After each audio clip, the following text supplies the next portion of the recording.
Stock মার্কেটে আমরা step by step কিভাবে আমাদের জার্নি শুরু করব। প্রথমে আপনি আপনার আশেপাশে যেসব নেগেটিভ মানুষজন আছে তাদেরকে অ্যাভয়েড করুন। আপনি ঘুম থেকে উঠে দাঁত ব্রাশ করেন, নয় কোলগেটের মাজন দিয়ে, নয় ডাবরের মাজন দিয়ে, নয় টু হুইলারে আপনি নয় বাজাজের গাড়ি চাপেন, নয় টিভিএস এর গাড়ি চাপেন, নয়তো হন্ডার গাড়ি চাপেন। যদি ফোর হুইলার নিয়ে অফিসে যান তাহলে নয় মারুতির গাড়ি চাপেন, নয় টাটা মোটরসের গাড়ি চাপেন, নাহলে মহিন্দ্রার গাড়ি চাপেন। নয় বাসে করে যদি যান তাহলে অশোক লেল্যান্ডের বাসে করে যান, নাহলে টাটা মোটরসের বাসে করে যান। আপনার চারপাশেই কোম্পানি ঘুরছে। হ্যালো বন্ধুরা, আমি রাজর্ষি, আর আপনারা দেখছেন আমার চ্যানেল ইনভেস্ট ইশারা। আজকের আলোচনার বিষয় হলো স্টক মার্কেটে আমরা স্টেপ বাই স্টেপ কিভাবে আমাদের জার্নি শুরু করব।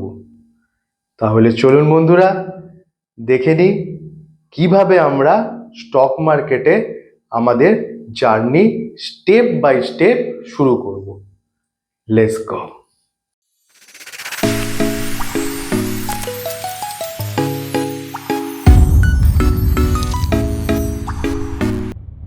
প্রথমে আপনি আপনার আশেপাশে যেসব নেগেটিভ মানুষজন আছে তাদেরকে অ্যাভয়েড করুন। কারণ তারা যখন জানতে পারবে আপনি স্টক মার্কেটে ইনভেস্টমেন্ট করছেন, তখন বিভিন্নভাবে তারা আপনাকে ডিমোটিভেটিভ কথাবার্তা বলবে। সে আপনার পরিবারের সিনিয়র লোকজন, তারাও বলতে পারে। প্রথমে আপনি বুঝুন স্টক মার্কেট, কারুর কথায় নয়, আপনি বুঝুন স্টক মার্কেট। আপনি এতটাই বুঝুন স্টক মার্কেট যে আপনাকে যারা বাধা দিচ্ছে, যেসব মানুষজন আপনাকে বাধা দিচ্ছে যে স্টক মার্কেটে ইনভেস্ট করাটা গ্যাম্বলিং, এটা একটা স্ক্যাম, এখানে জোর চুরি হয়, এই সব কথা বলে যারা বাধা দিচ্ছে তাদেরকে বোঝান যে এইটা কোনো স্ক্যামের জায়গা নয়, কোনো জোর চুরির জায়গা নয়, কোনো গ্যাম্বলিংয়ের জায়গা নয়। এটা একটা প্রপার বিজনেস, আর এই বিজনেসটা করে ভালো প্রফিট জেনারেট করা যায়।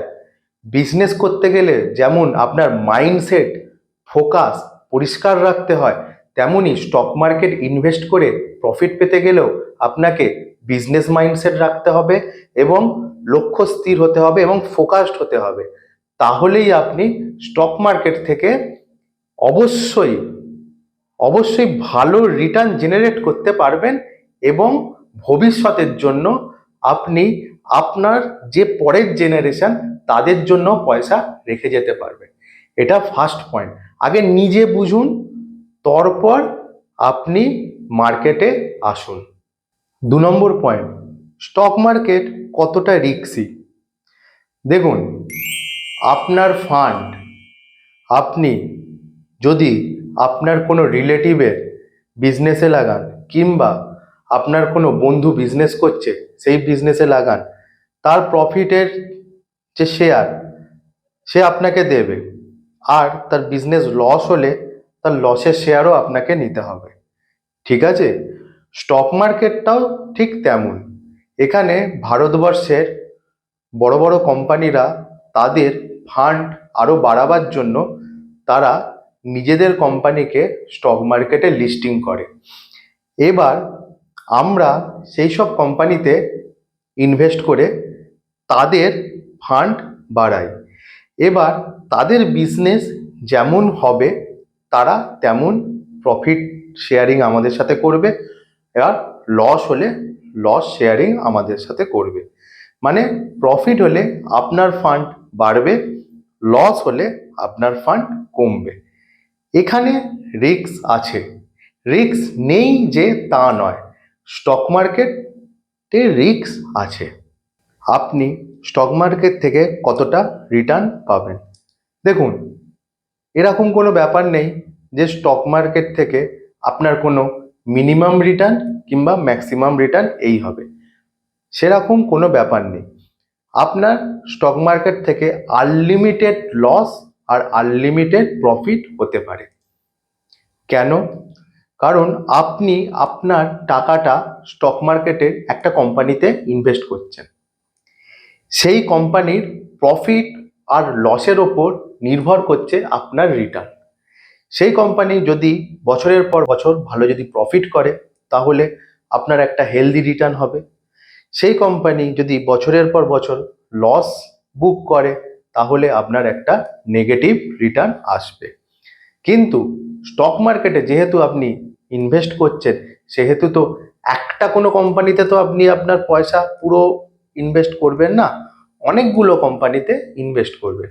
সুতরাং সব কোম্পানির একটা ওঠানামা চলবে, তার মধ্যিখানে আপনার একটা রিটার্ন জেনারেট হবে। আপনি যদি ভারতবর্ষের টপ 50 কোম্পানিতে ইনভেস্টেড হন, তাহলে ভারতবর্ষের টপ 50 কোম্পানি যা সূচক নিফটি 50 20 বছরে 12% হারে সে গ্রোথ করেছে, তাহলে আপনার টাকাও সেইভাবে 12% হারে গ্রোথ করবে। তাহলে স্টক মার্কেটে রিটার্ন কত হবে, কতটা হবে, এটা বলা মুশকিল। আপনার আনলিমিটেড প্রফিটও হতে পারে, আবার আনলিমিটেড লসও হতে পারে। ঠিক আছে, এবার হচ্ছে আপনি কতটা টাকা দিয়ে স্টক মার্কেটে এন্ট্রি নেবেন। প্রথমেই বলে রাখি, আপনি আপনার যেই টাকাটা এখন প্রয়োজন নেই, এখন আপনার কাছে সেই টাকাটা অপ্রয়োজনীয়, সেই টাকাটা আপনি স্টক মার্কেটে আনুন। মানে ধরুন আপনার এখন 1000 টাকা এই মুহূর্তে প্রয়োজনে লাগবে না, তাহলে আপনি 1000 টাকাই স্টক মার্কেটে আনুন। যদি মনে হয় আপনার 10,000 টাকা এই মুহূর্তে প্রয়োজনে লাগবে না, তাহলে আপনি 10,000 টাকা নিয়ে আনুন। সেমভাবে আপনি যতটা পারবেন 1,00,000 টাকা নিয়ে আনুন, 2,00,000 টাকা নিয়ে আনুন। আপনি আপনার অপ্রয়োজনীয় টাকা, যেটা আপনার 5 বছর ধরে আপনার প্রয়োজনে লাগবে না, আপনি সেই টাকাটা দিয়ে শুরু করুন। মার্কেটে সেই টাকাটা দিয়ে কাজ শুরু করুন। তাহলে প্রথমে কি করলেন, আপনি অপ্রয়োজনীয় টাকার ফান্ডটা আনলেন, এনে আপনি স্টক সিলেকশন করলেন। স্টক মার্কেটের হাই লো এইগুলো আপনি সাথে পরিচিত হবেন। কিভাবে স্টক মার্কেট মানে মার্কেটটা তৈরি হচ্ছে, কিভাবে মানে সে তার কাজ করছে, আপনি সেইটা প্র্যাকটিক্যালি দেখবেন। আর সেখানে আপনার ফান্ড থাকবে, আপনার ফান্ডটাও সেইখানে হাই লো নাচানাচি করবে। আর সেইটা আপনি দেখে আপনার নার্ভ ঠিক রাখতে হবে। আপনাকে প্রথমে আপনার নার্ভ ঠিক রাখতে হবে। আর আপনি কনফিডেন্স যতক্ষণ না বিল্ড আপ করছেন, এই এই মার্কেটের নাচুনি দেখে, এই আপনার ফান্ডের নাচুনি দেখে যতক্ষণ না আপনি আপনার কনফিডেন্স বিল্ড আপ করছেন, ততক্ষণ অবধি আপনি আপনার বড় ফান্ড আনবেন না। এবার আপনি কনফিডেন্স পেয়ে গেলেন, আপনার স্টক সিলেকশন ভালো হলো, আপনি মার্কেট থেকে একটা প্রফিট বুক করতে আরম্ভ করলেন, তখন মার্কেট আপনাকে পয়সা দিচ্ছে, এই কনফিডেন্স আপনার মধ্যে এলো। এবার আপনি আপনার পেছনের যে বড় ফান্ড আছে আস্তে আস্তে আনুন, দেখবেন কিরকম আপনি রিওয়ার্ড পান। কিন্তু যদি প্রথমেই আপনি আপনার বড় ফান্ড নিয়ে আসেন, আর মার্কেটের নাচানাচি দেখে আপনার যদি সহ্য না হয়, বুক ধরে বসে পড়বেন আর একটা বাজেভাবে লস বুকিং করে চলে যাবেন। তাই জন্য প্রথমেই আপনি আপনার অপ্রয়োজনীয় ফান্ড যেটা আপনার আছে সেটা দিয়ে কাজ আরম্ভ করুন। এবার হচ্ছে প্রসেস, আমি কিভাবে শেয়ার মার্কেটে টাকা ইনভেস্ট করব। সেভিংস অ্যাকাউন্ট দিয়ে তো আমি শেয়ার মার্কেটে শেয়ার কিনতে পারবো না, তার জন্য আমাকে একটা ডিম্যাট অ্যাকাউন্ট তৈরি করতে হবে। আপনার যেই ব্যাংকে সেভিংস অ্যাকাউন্ট আছে, আপনি সেই ব্যাংকেই যোগাযোগ করুন, বলুন যে আমার একটা ডিম্যাট অ্যাকাউন্ট করে দিন, তারা আপনাকে গাইড করে দেবে। আমি কোনো অনলাইন ব্রোকার ফার্মের সাথে যুক্ত নই, আর আমি আপনাদের বলবো না যে অনলাইন কোনো ব্রোকার ফার্মের সাথে আপনারা কাজ করুন। কারণ কোনো প্রতিষ্ঠার সাথে যুক্ত হয়ে যেই প্রতিষ্ঠাতে আপনার বিশ্বাস থাকবে সেই প্রতিষ্ঠানেই আপনি আপনার ডিম্যাট অ্যাকাউন্টটা খুলুন।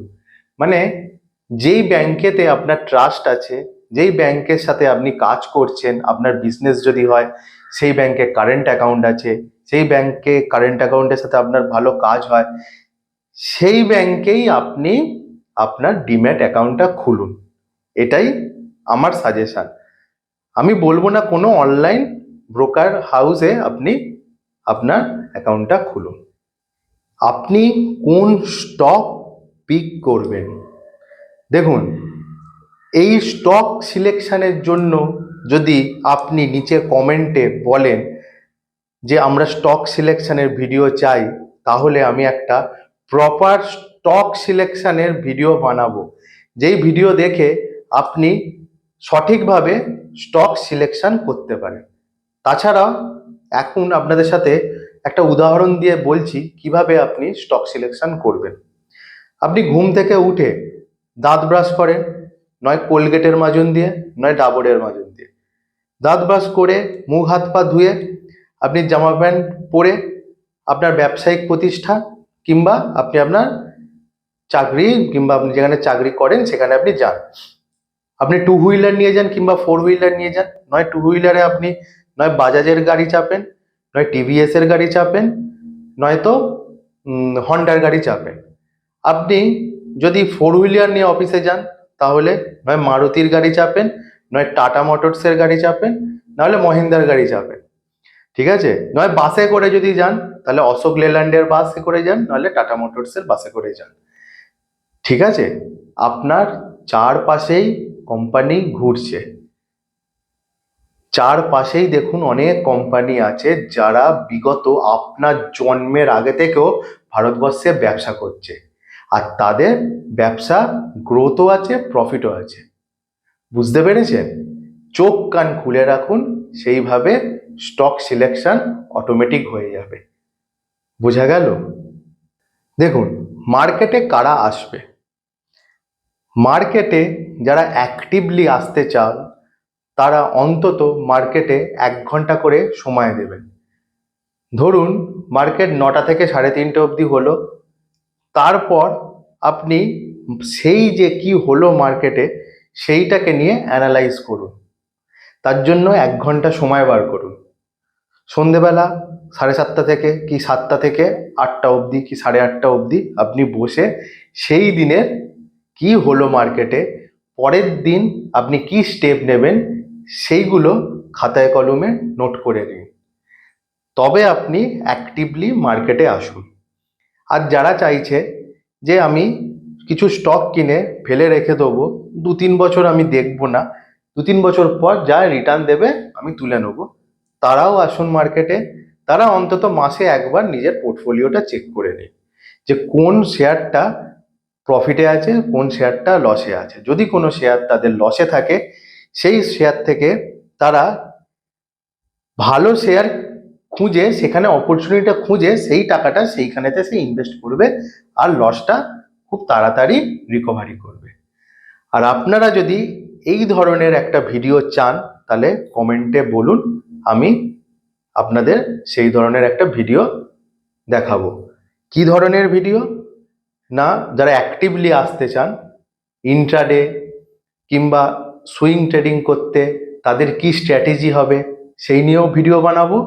আর এই যারা ইনভেস্টমেন্ট করছে তারা ইনভেস্টমেন্টের ধরুন একটা স্টক নিল, স্টকটা অনেকটা নিচে পড়ে গেল, সে সেই স্টক থেকে কিভাবে বেরিয়ে অন্য একটা স্টকে ঢুকবে, কোন সেই স্টকেতে অপরচুনিটি বেশি আছে আর লসটা তাড়াতাড়ি রিকভারি করবে, সেই রকম ভিডিও আমি বানাবো। আপনারা কমেন্টে জানালেই আমি বানাবো। ঠিক আছে, এবার আসি প্রোটেকশন।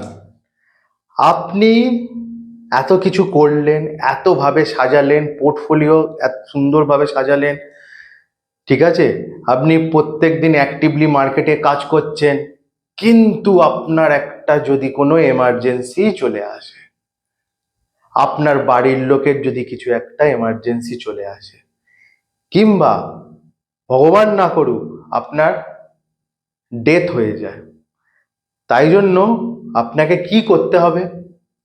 আপনাকে পেছনে একটা এমার্জেন্সি ফান্ড, যেই ফান্ডটার অ্যামাউন্ট হতে হবে আপনার প্রত্যেক মাসের খরচার 6 গুণ। মানে এক মাসে যদি আপনার 20,000 টাকা খরচা হয়, তাহলে আপনার ব্যাকে অন্তত 1,20,000 টাকা রেখে তবে আপনি মার্কেটে আসুন। 2, আপনার একটা হেলথ ইন্স্যুরেন্স, আপনার পরিবার সমেত আপনার একটা হেলথ ইন্স্যুরেন্স। যদি কোনো কারণে ভগবান না করুক আপনার কিংবা আপনার প্রিয়জনের কোনো অসুস্থতা ধরা পড়ে কিংবা অসুস্থ হয়ে পড়ে, তাকে ইমিডিয়েটলি, তাদের জন্যই তো আপনি সব করছেন, তাদের জন্যই তো রোজগার করছেন, তাকে ইমিডিয়েটলি আপনাকে সারাতে হবে। তার জন্য একটা হেলথ ইন্স্যুরেন্স আপনার মাস্ট। 3, আপনার লাইফ ইন্স্যুরেন্স। ভগবান না করুক আপনার যদি কিছু হয়ে যায়, আপনার যদি ডেথ হয়ে যায়, তাহলে আপনার পরিবারের জন্য একটা বড় অ্যামাউন্টের লাইফ ইন্স্যুরেন্স করে রাখুন। এই 3টে জিনিস করে কোমর বেঁধে মার্কেটে নামুন, তাহলে দেখবেন আপনি ফ্রিলি মার্কেটে খেলতে পারছেন। দেখুন, ক্রিকেটে একটা মানে নো বল হলে ফ্রি হিট দেয় না, তখন ব্যাটসম্যানরা কি ফ্রিতে মারতে, মানে একদম পুরো, হ্যাঁ, কোনো ফিল্ডার নেই, একদম বাউন্ডেড, মানে তাদের সার্কেলের মধ্যে ফিল্ডার, বাইরে ফিল্ডার ক্যাচ লুবলেও কিছু হবে না, বোল্ড হলেও কিছু হবে না, মার্স একদম সেইভাবে আপনি খেলতে পারবেন। তাহলে প্রোটেকশনটা একদম জবরদস্ত নেবেন, নিয়ে অ্যাক্টিভলি মার্কেটে নামুন। দেখবেন খুব ভালোভাবে আপনি মার্কেটের কাজকে এনজয় করতে পারছেন। আর আপনার পেছনে যে 1,20,000 টাকা 6 মাসের যে ফান্ডটা আছে, সেটা আপনাকে শুধু পিঠ চাপড়াবে আর বলে যাবে, ভাই আমি আছি তো, তুই খেল, ভাই আমি আছি তো, তুই খেল। দেখবেন কতটা ইজি হয়ে গেছে। ভিডিওটা কেমন লাগলো? ভিডিওটা যদি ভালো লাগে তাহলে অবশ্যই লাইক করুন, সাবস্ক্রাইব করুন, আর বন্ধুদের মধ্যে শেয়ার করে। ঠিক আছে? নমস্কার।